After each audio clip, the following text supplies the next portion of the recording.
आज हम लोग लास्ट लेक्चर में जो पढ़ा था उसको आगे कंटिन्यू करने जा रहे हैं। और जैसे हम लोगों ने लास्ट लेक्चर में इलेक्ट्रोलाइसिस समझा था, इलेक्ट्रोलाइटिक सेल समझा था और बहुत सारी चीज़ें हम लोगों ने देखी थी। ठीक है, तो आज हम लोग जो चालू करने जा रहे हैं, सबसे पहली बात कि एक बात खुद सोचो आप कि अगर मैं कंडक्टेंस के बारे में बात करूँ, सोचना, या कंडक्टिविटी के बारे में बात करूँ, छोटी सी बात है कि आखिरकार एक सॉल्यूशन के लिए मैं कंडक्टिविटी कैसे कैलकुलेट कर सकता हूँ। मेरे पास जो भी चीज़ है सॉल्यूशन की, वो जब तक कंसंट्रेशन टर्म में नहीं आएगी, मैं उसको सॉल्यूशन के लिए कैसे एक्सप्रेस करूँ। तो मेरे लिए जो सबसे इंपॉर्टेंट बात है, जो आपकी जो कंडक्टिविटी है उसको किस में लिखना, in terms of concentration term. ठीक है ना, कंसंट्रेशन की टर्म्स में लिखना। तो इसी पे आप पे हम लोगों ने क्या काम किया, कंडक्टेंस को दो पार्ट में डिवाइड किया है ना। कंडक्टिविटी को कौन कौन सी दो तरीके की कंडक्टिविटी होती है, कौन कौन सी, मोलर कंडक्टिविटी और इक्विवेलेंट कंडक्टिविटी। तो आप लोग हेडिंग डाल लो फटाफट से, क्या, मोलर कंडक्टिविटी। बहुत जल्दी से लिखो। देखो, मोलर कंडक्टिविटी समझने से पहले आप लोग एक चीज समझो। देखो, अगर मैं रेसिस्टेंस के बारे में बात करता हूँ तो रेसिस्टेंस निकालने के लिए मुझे क्या काम करना होता है, रो इनटू क्या काम करना होता है ना, L अपॉन A, ये चीज लिखनी पड़ती है। तो इसी तरीके से मैं एक सॉल्यूशन के लिए क्या चीज कैलकुलेट कर सकता हूँ, देखना। अगर मैं कंडक्टिविटी या कंडक्टेंस की बात कर रहा हूँ तो कैसे करके कैसे कर सकता हूँ, बताया कोई? हाँ, ये क्या है, लैम्डा इज इक्वल टू क्या आएगा, हाँ, कंडक्टिविटी इनटू वॉल्यूम। सबसे इंपॉर्टेंट बात ये ध्यान रखना, आपको किसी भी सॉल्यूशन के लिए कंडक्टेंस निकालना है तो आप क्या काम करोगे, लैम्डा की वैल्यू कैलकुलेट करोगे तो क्या आएगी, कंडक्टिविटी इनटू वॉल्यूम। ये इंपॉर्टेंट चीज है। तो हम लोगों ने क्या काम किया, इसी की हेल्प से दो तरीके की कंडक्टिविटी बना दी। सही है, तो फटाफट से पहले लिख लो, कौन सा, लैम्डा एम। क्या होगा, मोलर कंडक्टिविटी। सही है, मोलर कंडक्टिविटी। बहुत जल्दी से इसको लिखो और समझते हैं फिर इसको। देखो,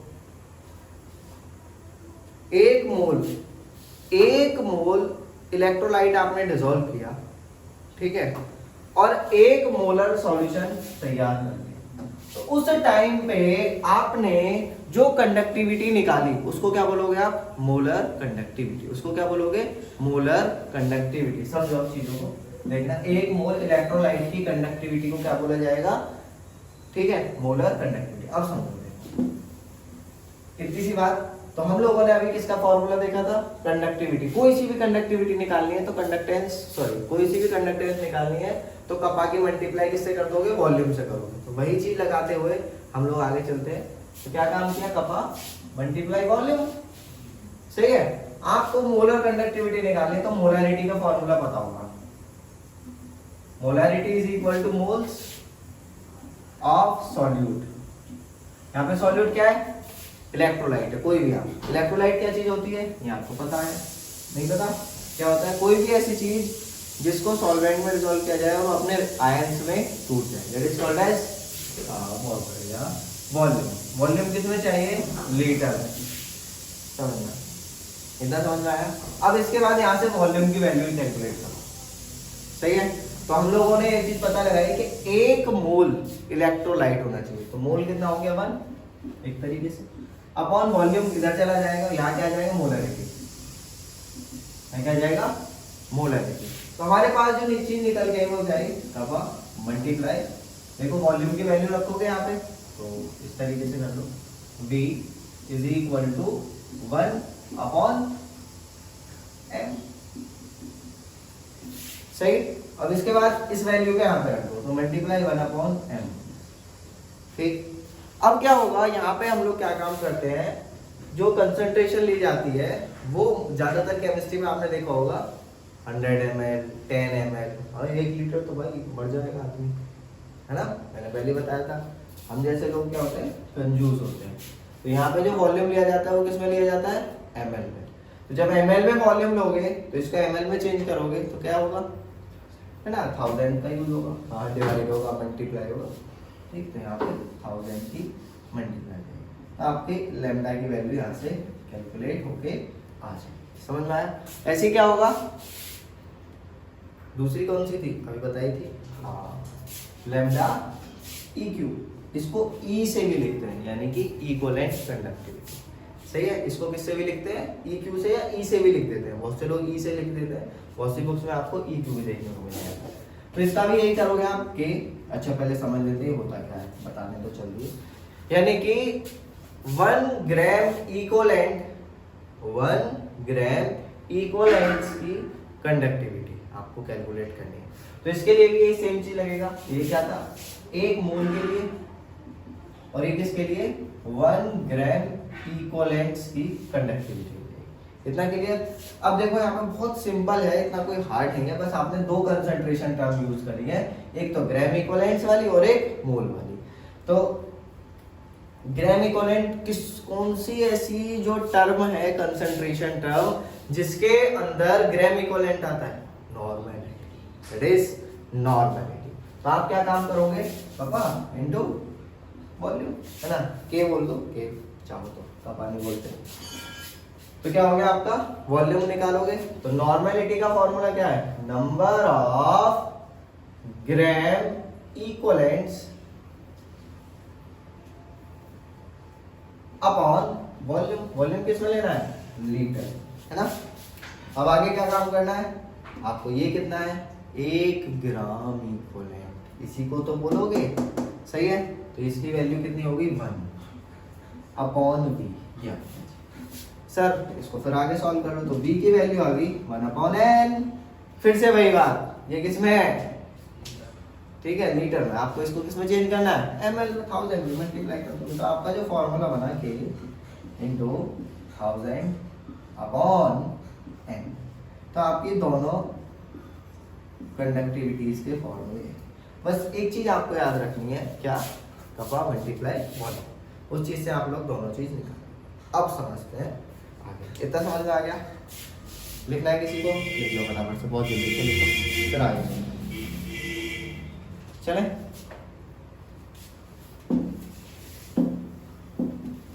देखो अब हेडिंग डाल लो, इफेक्ट ऑफ कंसंट्रेशन, बहुत जल्दी, बहुत इंपॉर्टेंट टॉपिक आने जा रहा है। Effect of concentration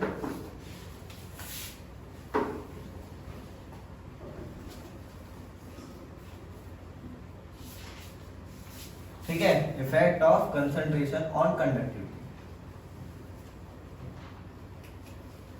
on conductivity. सही है, बहुत आसान और बहुत अच्छा टॉपिक है। इसके बाद कंसंट्रेशन को हम लोग क्या कर रहे हैं, रिलेट कर रहे हैं, क्या कंसंट्रेशन बढ़ाएं या घटाएं तो उससे क्या चीज होगा, आपकी कंडक्टिविटी इंक्रीज होगी या डिक्रीज, इतनी सी बात। सही है, चलो तो चालू करते हैं। अब मैंने क्या काम किया, कोई भी एक इलेक्ट्रोलाइट सेलेक्ट कर लिया अपनी मर्जी से। हाँ, आप लोगों के मन में आ रहा होगा ये बंदा ना ए बी सेलेक्ट करेगा, मुझे पता है ना। तो आप लोगों के मन में ही चला था, तो हमने कोई भी इलेक्ट्रोलाइट सेलेक्ट कर लिया ए बी।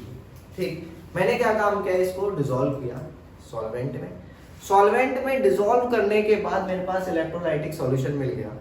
मिलने के बाद मैंने क्या काम किया, इसकी कंसंट्रेशन को चेंज करना स्टार्ट किया, और चेंज करने के बाद मैंने इसकी कंडक्टेंस देखी, तो क्या चीज निकल के आई, समझना।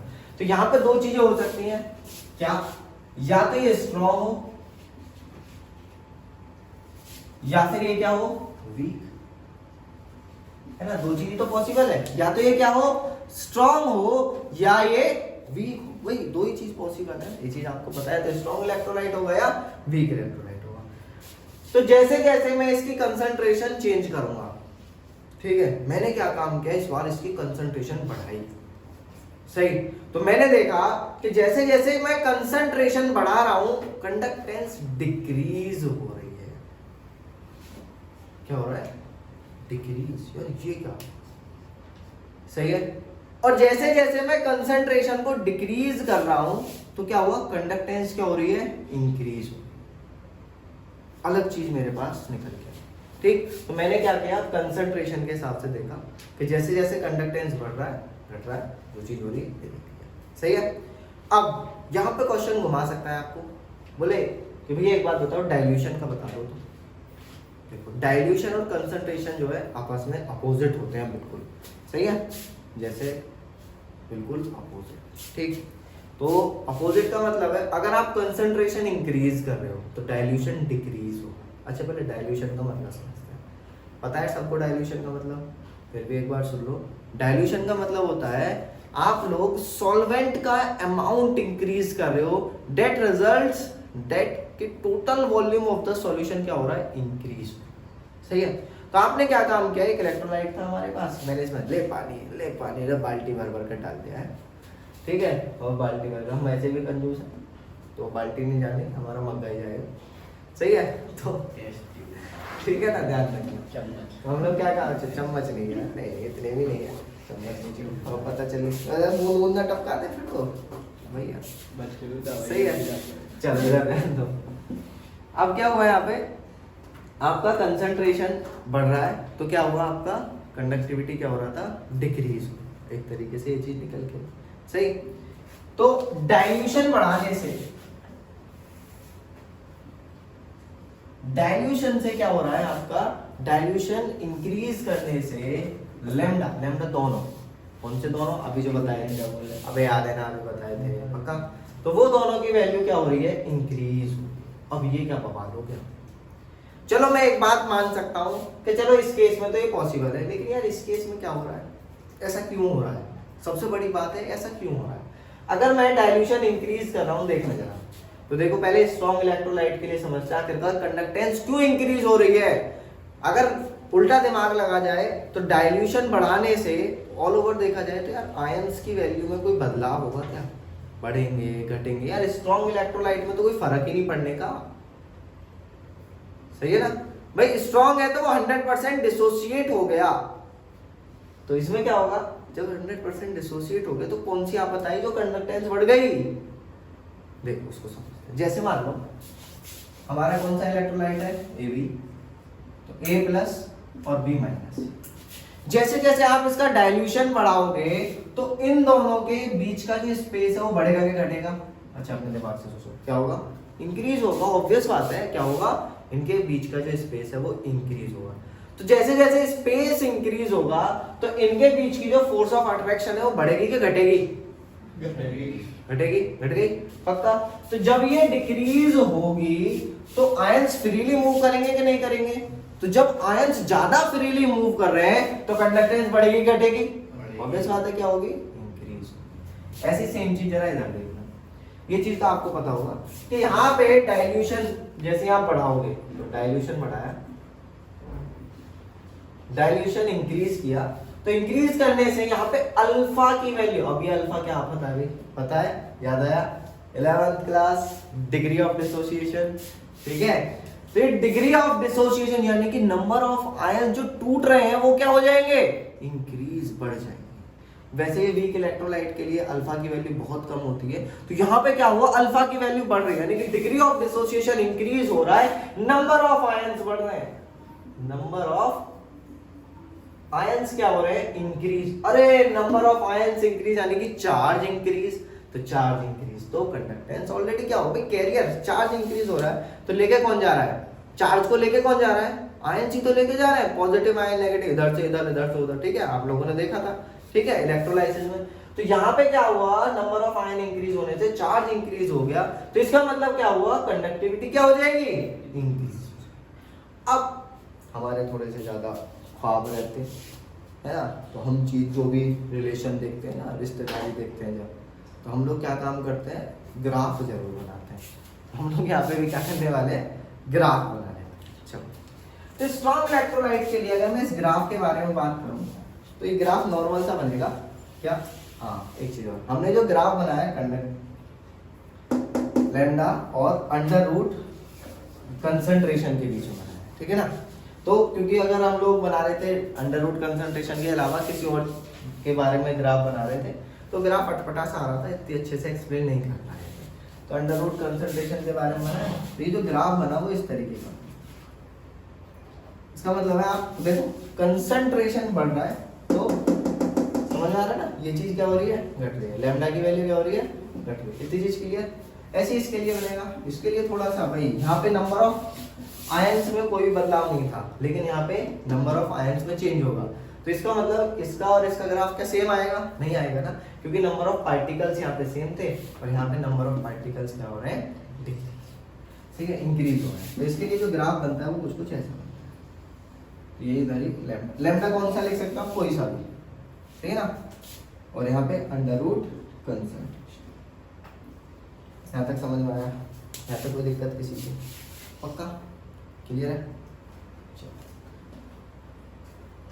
देखो, जिसका नहीं हो रहा फटाफट से बना लो इसको, फिर आगे चलते हैं। देख लिया?